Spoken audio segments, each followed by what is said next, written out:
Hello, my dear students. In the previous class, we discussed the economic, political, social, religious, and military causes for the revolt of 1857 or the Great Uprising.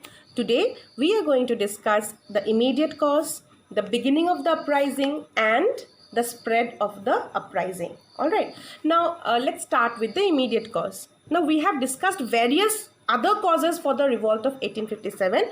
Today, we will discuss the immediate cause. Now, what do you mean by immediate cause? All right. The stage for the revolt of 1857 was already set. Right? People were already angry with the British East India Company. People already had lot of complaints and grievances against the East India Company. The stage was set. All right. What was needed was only a spark.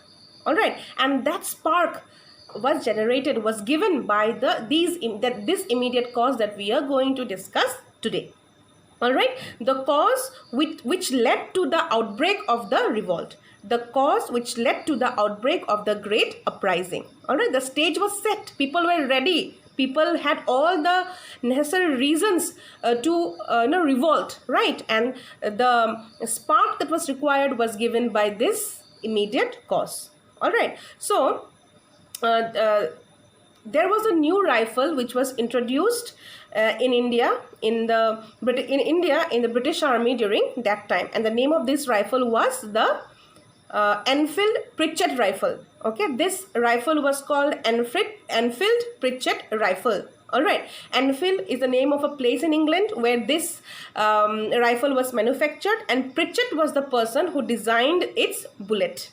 All right. Now, the problem with this rifle was that the cartridges of this rifle, the bullet of this rifle, okay, was covered with a greased wrapper. All right. It was covered with a greased paper wrapper. All right. And the sepoy had to bite open, had to tear this paper wrapper they had to bite the paper wrapper, tear it open, and then lodge the cartridge inside the rifle. Now, there was a rumor that this cartridge, all right, this cartridge which was covered with a greased paper wrapper, all right, these greased paper that was used in this cartridge was actually made from the fat of cows and pigs. Right? Now, all of us know that cows are regarded holy by the Hindus, and pigs are regarded and Muslims, the people who follow Islam as the religion, consider pig dirty and they do not eat pig. So it is very clearly given here in your book. Hindus consider the cow sacred. They neither kill it nor do they eat beef. Muslims consider the pig dirty and do not eat pork. Right?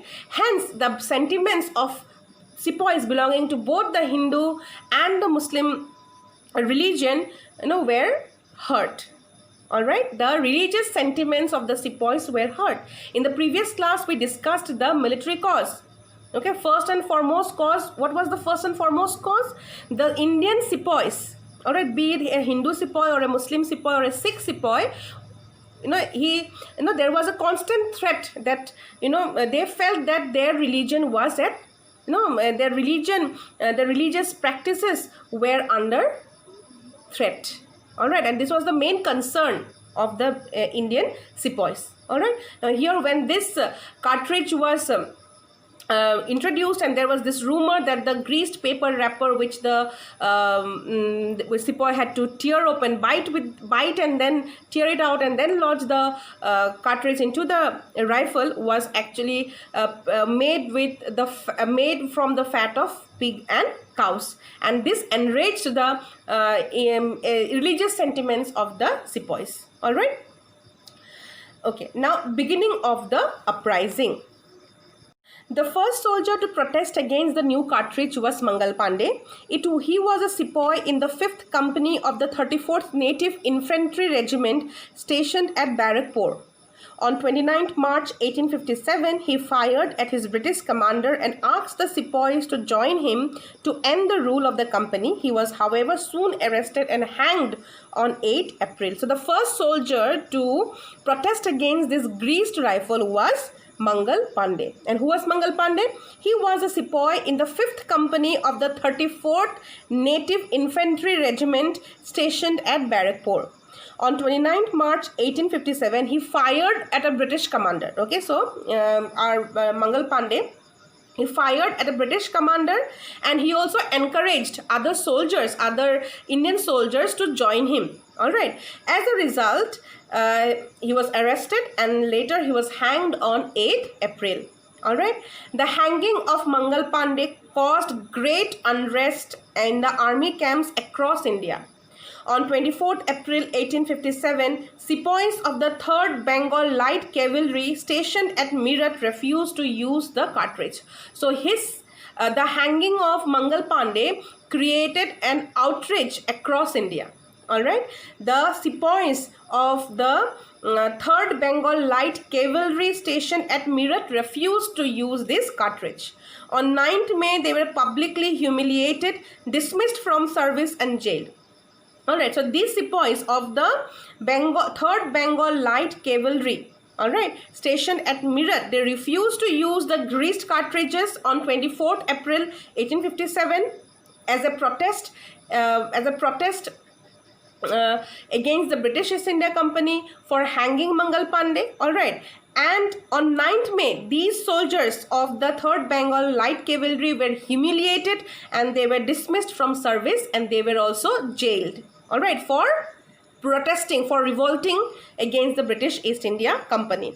This sparked off a mutiny among the sepoys at Meerut. And this particular incident, all right, where the sepoys of the 3rd Bengal Light Cavalry station at Meerut were dismissed for protesting against the hanging of Mangal Pandey. Okay. This particular incident sparked a mutiny, sparked a revolt in the sepoys at Meerut. On 10th May, these soldiers raised the banner of revolt. And on 10th May, the soldiers of Meerut raised the banner of revolt. The revolt started on 10th May. They killed the British army officers, released the imprisoned sepoys, seized arms and ammunition, and set fire to British properties. This was the beginning of the biggest armed resistance since that establishment of the company Raj. All right, they killed these officers, all right, who raised the banner of revolt in Meerut. They killed the British officers, they released the imprisoned sepoys, all right, they forcefully took away the arms and ammunitions, all right, and they set fire to British properties. And this was the beginning of the biggest armed resistance since the establishment of the British East India Company, since the establishment of the British Raj. The sepoys then set off for Delhi. So after revolting in Meerut, after raising the banner of revolt in Meerut, after killing the British officers, after releasing the imprisoned sepoys, after seizing the arms and ammunitions, these sepoys set off for Delhi. They marched forward to Delhi. After traveling all night, they reached Delhi the next morning. Here, the sepoys belonging to the regiment stationed at Delhi joined them. So, the sepoys from Meerut, after revolting in Meerut, they traveled to Delhi, and the sepoys stationed at Delhi, they joined these sepoys from Meerut in the revolt. The sepoys then took control of Delhi. They declared Bahadur Shah Zafar as the Emperor of India and their leader. The sepoys, all right, what did they do? They declared Bahadur Shah Zafar, all right, the Mughal emperor as the leader of India. On 23rd November, the residency fell into the hands of the sepoys. They held on it till 16th March 1858. On 23rd November, the residency fell under the hands of the sepoys. Okay, the residential area, a particular residential area of where the British East India Company officers or the British East India Company, the British officers resided, that area was seized by the sepoys, and they held on to that residency till 16th March 1858.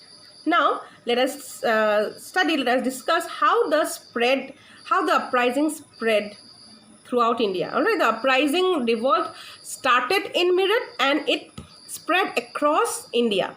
Almost, almost entire India was engulfed in this uprising. Okay, not entire India, but almost entire India. All right. From Meerut and Delhi, the uprising soon spread to other places in northern and central India. Sorry, from Meerut, the revolt started in Meerut. It then spread to Delhi, and from Meerut and Delhi, the revolt spread to other areas of northern and central India. It was particularly strong in Kanpur, Lucknow, Jhansi, Bareilly, Gwalior, Faizabad and Ara.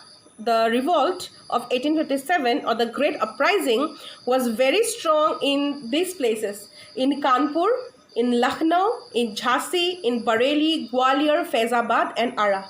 There were also uprisings in other areas also. Apart from these areas, the revolt was very strong in these areas. Apart from these areas, the uprising spread to other places also.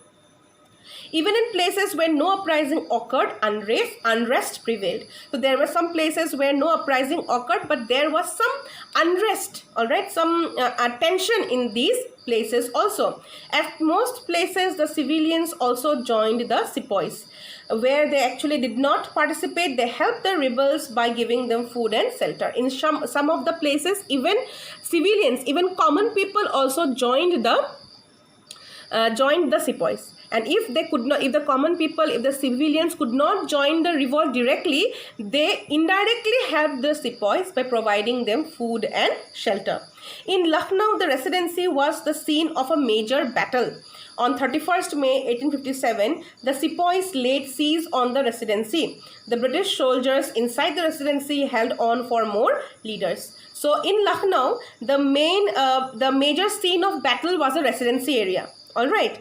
On 31st May 1857, the sepoys laid siege on the Residency. The sepoys could bring the control of the Residency under their whims. All right. And the officers, the British soldiers inside the Residency had to wait for more leaders. They had to wait for help. All right. The revolt at various places was led by different leaders. Now let's see who were the leaders of this revolt in the various places. In Delhi, Bhakt Khan led the rebel sepoys in Delhi. Who led the rebel sepoys? Bhakt Khan. Please remember, 1 mark question comes from this particular topic. Okay, who led the sepoys, the rebel sepoys in Delhi?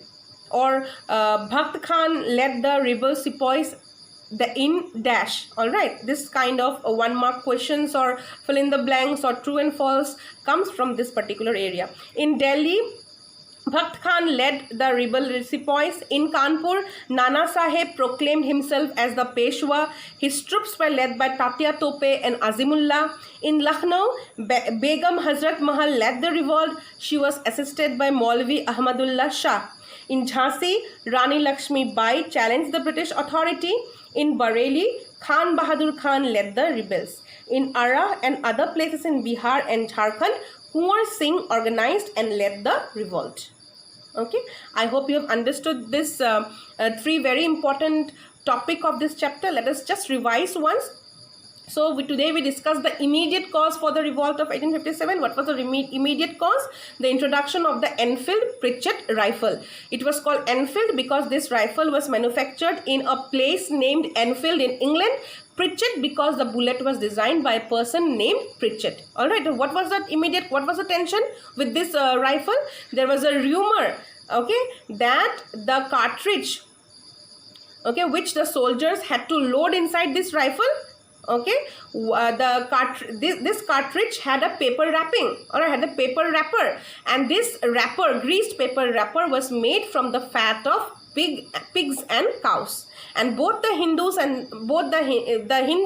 revere cows to be sacred, and the Muslims regards pigs as dirty, right? So the sepoys had to tear open, okay, bite and tear open the paper wrapper first, all right, and then load the cartridge into the rifle, all right. And there was a rumor that this greased wrapper that they had to tear was made from fat of pigs and cows. So the religious sentiments of both the Hindus and the Muslim sepoy was hurt. All right. The next is the beginning of the uprising. How did the uprising begin? The uprising began when a sepoy named Mangal Pandey from the 34th Native Infantry Regiment stationed at Barrackpur protested against the greased cartridge, protested against the Enfield rifle. He fired at a British commander on 29th March 1857, all right, but he was arrested and then hanged on 8th April. So his the hanging of Mangal Pandey was not taken easily by the other sepoys of Meerut and other Indian sepoys.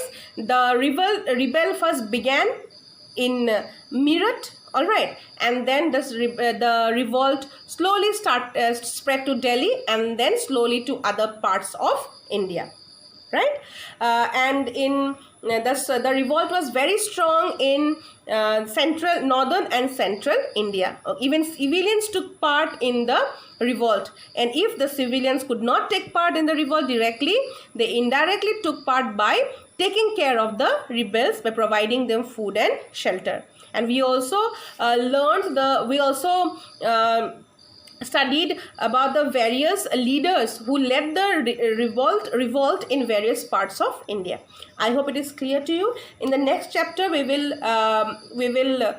discuss the suppression of the revolt, how the British East India Company suppressed this revolt. We will also discuss why the uprising failed, and we will also discuss the nature of the uprising. Thank you and have a nice day.